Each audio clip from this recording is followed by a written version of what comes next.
नमस्कार आमे SHG profile रे संचय विवरणी को आसीछु। प्रथम विकल्प हेउछि बैठक फ्रिक्वेंसी। तुमर एसएचजी केते दिन बैठक करे आपण ड्रॉप डाउन रु साप्ताहिक, पाक्षिक, मासिक चयन करि परिबे। आमर एसएचजी साप्ताहिक बैठक आयोजन करे। मु साप्ताहिक बाछिली। आपण ड्रॉप डाउन रु बैठकर दिन चयन करि परिबे। बाध्यतामूलक संचय फ्रिक्वेंसी। एसएचजी केते थर संचय करे साप्ताहिक, पाक्षिक किंबा मासिक एवं जदि आमर संचय मासिक तेबे मु मासिक संचय करिबी। बाध्यतामूलक संचय परिमाण उपरे सदस्य टंका प्रति मासरे 100 संचय हुए। बाध्यतामूलक संचय सुध हार एहा केवल शून्य रहिबो कारण आमे ऋण नेबा उपरे सुध नेउछु, संचय उपरे नुहे। तेणु आमे एहाकु केवल एठारे शून्य रखिबु। इच्छाकृत संचय दुईटी विकल्प अछि, हां किंबा ना।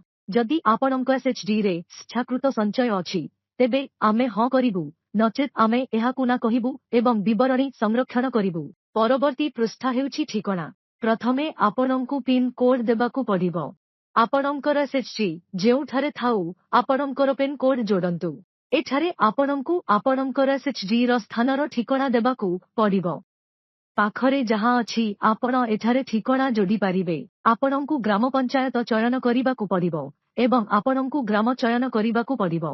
आपण एगुड़ीकु ड्रॉप डाउन रु चयन करि पारिबे। आमे विवरणी सेव करिबु। आमर ठिकना सेव होई जिवो।